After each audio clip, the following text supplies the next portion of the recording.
नागेंद्रहाराय त्रिलोचनाय भस्मांग रागाय महेश्वराय नित्याय शुद्धाय दिगंबराय तस्मै नकाराय नमः शिवाय। भगवान शिव सभी जीवों के साथ हैं, इसलिए आपको पशुपतिनाथ, भोलेनाथ, दीनानाथ जैसे कई नामों से पुकारा जाता है। भगवान शिव के गले में उनके भक्त बासुकी हैं, इसलिए कहा जाता है महादेव नाग का हार पहनते हैं। यदि आपको नाग, सर्प आदि से कोई भय है तो इस नाग पंचमी नागेंद्रहाराय मंत्र का जाप अवश्य करें। नमस्कार प्रिय भक्तजनों, आप सभी का मायरा वॉइस चैनल में हार्दिक स्वागत है। आप सभी को नाग पंचमी की हार्दिक शुभकामनाएं। आप सभी को अपने जीवन में किसी भी प्रकार का भय कभी न सताए, इसी कामना के साथ ही आज नाग पंचमी के दिन आप सुनेंगे नाग पंचमी व्रत कथा। तो प्रेम से बोलिए भोलेनाथ शंकर की जय हो, बासुकी भगवान की जय हो। और इस कथा को सुनने से पहले कमेंट बॉक्स में ओम नमः शिवाय का जयकारा अवश्य लगाएं। अब सुनिए नाग पंचमी की व्रत कथा।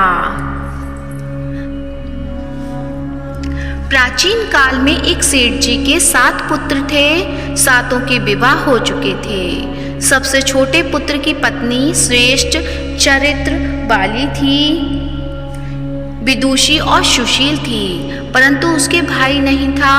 एक दिन बड़ी बहू ने घर लीपने को पीली मिट्टी लाने के लिए सभी बहू के साथ चलने को कहा, तो सभी धलिया और खुरपी लेकर मिट्टी खोदने लगी। तभी वहाँ एक सर्प निकला जिसे बड़ी बहू खुरपी से मारने लगी। यह देखकर छोटी बहू ने उसे रोकते हुए कहा, मत मारो इसे, यह बेचारा निरपराध है। यह सुनकर बड़ी बहू ने उसे नहीं मारा। तब सर्प एक ओर जा बैठा। जब छोटी बहू ने उससे कहा, हम अभी लौट कर आती हैं, तुम यहाँ से जाना मत, यह कहकर वह सबके साथ मिट्टी लेकर घर चली गई और वह कामकाज में फंसकर सर्प से वादा किया था उसे भूल गई। उसे दूसरे दिन वह बात याद आई तो सबको साथ लेकर वहां पहुंची और सर्प को उस स्थान पर बैठा देखकर बोली, सर्प भैया नमस्कार। सर्प ने कहा, तू भैया कह चुकी है इसलिए तुझे छोड़ देता हूँ, नहीं तो झूठी बात कहने के कारण तुझे अभी डस लेता। वह बोली, भैया मुझसे भूल हो गई, उसकी क्षमा मांगती हूँ। तब सर्प बोला, अच्छा तू आज से मेरी बहन हुई और मैं तेरा भाई हुआ, तुझे जो मांगना हो मांग ले। वह बोली, भैया मेरा कोई नहीं है, अच्छा हुआ जो तू मेरा भाई बन गया। कुछ दिन व्यतीत होने पर वह सर्प मनुष्य का रूप रखकर उसके घर आया और बोला कि मेरी बहन को भेज दो। सबने कहा कि इसके तो कोई भाई नहीं था, तो वह बोला, मैं दूर के रिश्ते में इसका भाई हूँ, बचपन में ही बाहर चला गया था। उसके विश्वास दिलाने पर घर के लोगों ने छोटी को उसके साथ भेज दिया। उसने मार्ग में बताया कि मैं वही सर्प हूँ, इसलिए तू डरना नहीं और जहाँ चलने में कठिनाई हो वहाँ मेरी पूंछ पकड़ लेना। उसने कहे अनुसार ऐसा ही किया। इस प्रकार वह उसके घर पहुँच गई। वहाँ के धन ऐश्वर्य को देखकर वह चकित हो गई। एक दिन सर्प की माता ने उससे कहा, मैं काम से बाहर जा रही हूँ, तू अपने भाई को ठंडा दूध पिला देना। उसे यह बात ध्यान नहीं रही और उसे गर्म दूध पिला दिया, जिसमें उसका मुख बेतरह जल गया। यह देखकर सर्प की माता बहुत क्रोधित हुई, परंतु सर्प के समझाने पर शांत हो गई। तब सर्प ने कहा कि बहन को अब उसके घर भेज देना चाहिए। तब सर्प और उसके पिता ने उसे बहुत सा सोना, चांदी, जवाहरात, वस्त्र, भूषण आदि देकर उसके घर पहुंचा दिया।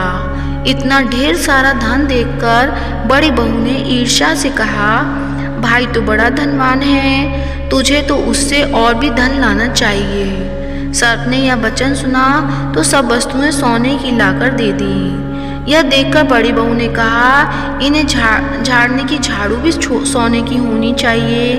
तब सर्प ने झाड़ू भी सोने की लाकर दे दी। सर्प ने छोटी बहू को हीरा मणियों का एक अद्भुत हार दिया था। उसकी प्रशंसा उस देश की रानी ने भी सुनी और वह राजा से बोली कि सेठ की छोटी बहू का हार यहाँ आना चाहिए।